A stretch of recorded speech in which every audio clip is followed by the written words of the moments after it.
Assalamualaikum warahmatullahi wabarakatuh. Alhamdulillahirrabbilalamin. Wassalatu wassalamu ala asyrafil anbiya'i wal mursalin wa ala alihi wa ashabihi ajma'in.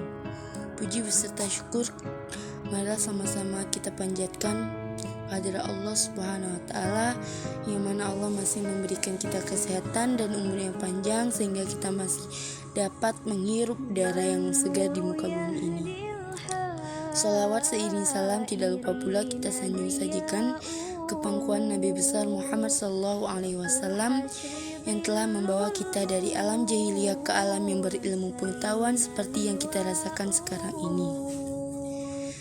Penghormatan saya kepada dosen pengampu mata kuliah Tauhid dan Adab Dr. Asran Mabrur Faza STHIMA dan kepada teman-teman yang saya cintai. Hari ini saya akan sedikit membagikan ilmu kepada teman-teman tentang adab bermedia sosial.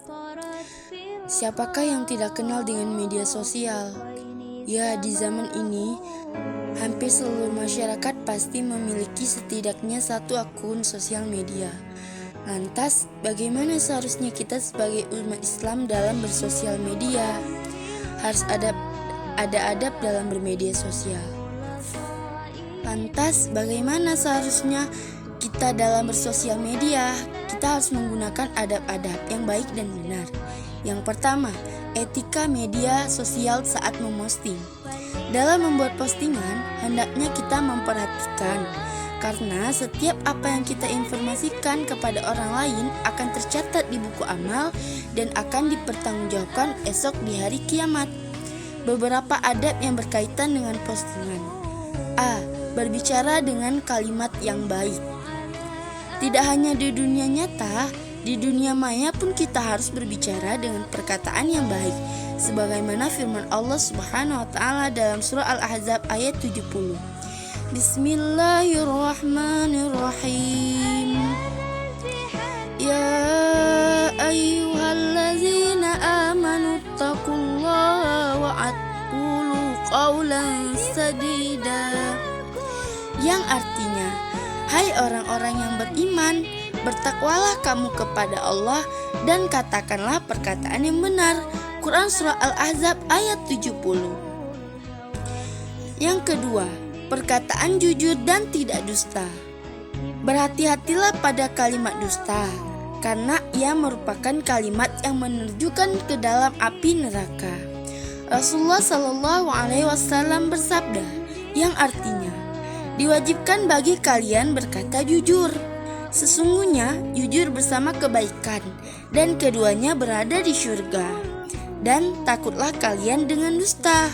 Sesungguhnya dusta bersamaan kedurhakaan, dan keduanya berada di neraka. Hadis riwayat Ahmad. Yang ketiga, larangan menghina satu sama lain. Allah Subhanahu wa taala berfirman yang artinya, hai orang-orang yang beriman, janganlah sekumpulan orang laki-laki merendahkan kumpulan yang lain. Boleh jadi yang direndahkan lebih baik dari mereka. Dan jangan pula sekumpulan perempuan merendahkan kumpulan lainnya. Boleh jadi yang direndahkan itu lebih baik. Quran surah Al-Hujurat ayat 11. Yang keempat, larangan mencela diri sendiri. Allah Subhanahu wa taala telah berfirman dalam potongan ayat Al-Hujurat ayat 11. Bismillahirrahmanirrahim. Wala talmizu anfusakum. Yang artinya, dan janganlah suka mencela dirimu sendiri. Quran surah Al-Hujurat ayat 11. Postingan ketaatan dan kemaksiatan. Apabila kita memposting sesuatu yang berkaitan dengan ketaatan pada Allah, seperti nasihat, kajian, dakwah, dan sebagainya, maka Allah akan memberikan pahala atas postingan tersebut selama postingan itu masih ada. Jika ternyata ada orang yang berubah menjadi lebih baik karena sebab postingan kita, maka Allah akan memberikan kita pahala sebagaimana pahala orang yang mengerjakan kebaikan yang kita sampaikan. Rasulullah SAW bersabda, yang artinya, Barang siapa yang mencontohkan perbuatan yang baik, lalu diikutilah perbuatan itu, maka ia mendapatkan pahala sebagaimana orang yang mengikuti perbuatan itu tanpa dikurangi pahalanya sedikit pun. Dan barang siapa yang mencontohkan perbuatan yang buruk, lalu diikutilah perbuatan itu, maka ia akan mendapatkan dosa sebagaimana dosanya orang yang mengikutinya tanpa dikurangi dosanya sedikit pun. Hadis riwayat Tirmizi nomor hadis 2675. Nauzubillahi min dzalik. Selanjutnya, perbanyaklah postingan yang bermanfaat. Betapa mirisnya saat ini mulai banyak timbul postingan yang tidak bermanfaat, seperti candaan yang berlebihan, video TikTok yang menampilkan kemaksiatan, dan lain-lain.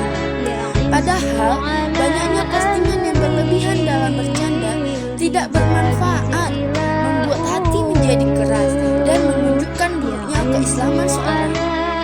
Rasulullah Shallallahu Alaihi Wasallam bersabda, Bismillahirrahmanirrahim. La tuksiru waddahika fa inna kasratat dahiki sumitul qalbu. Yang artinya, jangan memperbanyak tertawa, karena sesungguhnya banyak tertawa itu mematikan hati. Hadis riwayat Ibnu Majah nomor hadis 4193. Jadi sudah dijelaskan oleh Rasulullah bahwa tertawa berlebihan membuat hati menjadi mati. Maksudnya apa? Yaitu hati kita tidak bisa menerima nasihat dari orang lain. Selanjutnya, janganlah membuat cerita dusta agar orang lain tertawa. Rasulullah Shallallahu Alaihi Wasallam bersabda, yang artinya, celakalah bagi orang yang bercerita lantas berdusta untuk membuat suatu kaum tertawa. Celakalah dia. Hadis riwayat Abu Daud nomor hadis 499. Nah, jelas bahwa Rasulullah telah melarang kita untuk bercanda, akan tetapi kita berdusta. Nah, itu dia adab-adab bermedia sosial. Sebaiknya kita lebih hati-hati dalam menggunakan media sosial. Jangan lupa diamalkan. Semoga bermanfaat. Terima kasih. Apabila banyak kekurangan, wabillahi taufiq wal hidayah. Wassalamualaikum warahmatullahi wabarakatuh.